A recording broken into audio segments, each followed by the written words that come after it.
All right, Justin, welcome in. Ryan Tringer for your Class A Pro. I'm recording. Good to have you, buddy. Looking forward to work today. So let's take a look and see what's happening here. So first of all, arms are in the triangle. Yes, good job. The V's of the grip are looking solid here. Yes, ball position's good. Foot position's good. Nice. Athletic posture, like you said, you're bending from your hips more. It seems like that's good. Your arms are hanging down nicely, and then the grip's pointing at your belt line. That's the recommendation is with the belt.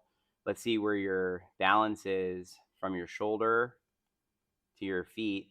Yeah, I mean, that's good. I mean, the only thing is generally the armpits go through the knees, through the toes. So your balance is good, but I don't know if you have enough knee flex, to be honest. I'm not sure. You might be able to, yeah, because there's some players that have less knee flex, but generally, I tell everyone with posture, the easiest way to find it is if you're going to guard someone in basketball or you're going to wrestle, getting in that position because your body knows that position just from going through that. And so if that is your most athletic feeling, then it's fine. But if it's not, maybe it could be that you need more knee flex. Let's actually look at I'm just curious, because you remind me like you're kind of built like Adam Scott in a way. So I wonder what his setup position is with his knee flex. Let me see. Oh yeah, so look, look, his back of his armpit, he just has a little bit more knee flex, right? That's all it is, right? Don't you think? Oh, with your balance, you mean? On this one with the driver, yeah. But what I'm saying is just the knees. I feel like the knee, if your knee was just a little bit further out here, then you have it perfect. But I mean, honestly, we're splitting hairs because this is a really good setup position. All right, now let's check and see what's happening with the body lines.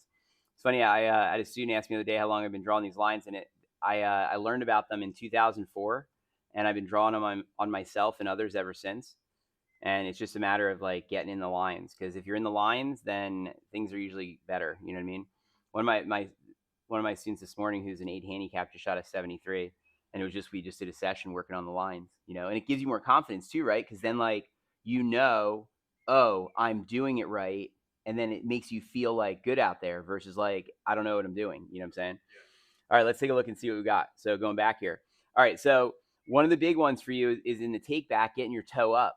So that's something. That's probably also contributing to a little bit too much draw. See, the way I play it is if I need a draw, I don't do as much toe up generally. If I want to hit straight, I get toe up. If I want to fade it, I get toe up and then I try to hold it off. And so basically, let me just go through on that real quick. Just a few things to show you here. So here's I went to Riv and saw McElroy at the Genesis, and this is on the first tee there, and then just watch when he comes back here. Watch him take the club back here. Oh, I went too far. Hang on.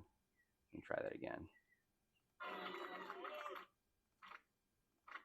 There you go. See that club face position? And so, look, as you're going back, we just got to get that toe up, dude. Toe up is a good thing. In fact, the guy that just shot 73, he was having the face too shut, and that was making him hit him sometimes low and left. And then I got him doing toe up, and that's when he shot a 73. It's like your mistake is less when you do a 73 or when you do the toe up. It's like there's less of an error that you have to deal with. I think that would be a big benefit to you is getting your toe up here in the backswing. The plane's okay, and so far your head position looks good. That would be my first thing here is just getting a little bit more of that. The hip's good, the head's good here too. Let's trace the club head.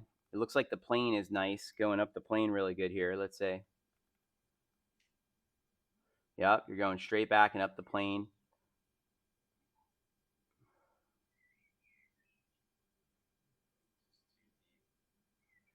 I mean, this is the thing. The hip's decent, the head's decent. It's still that you still deal with the rear line slightly here. Do you see this?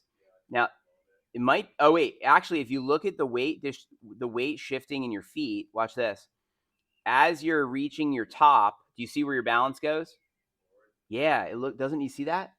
It looks like you're going towards your toes at the top instead of more. Remember, it's better to go to the, if anything, to the arches.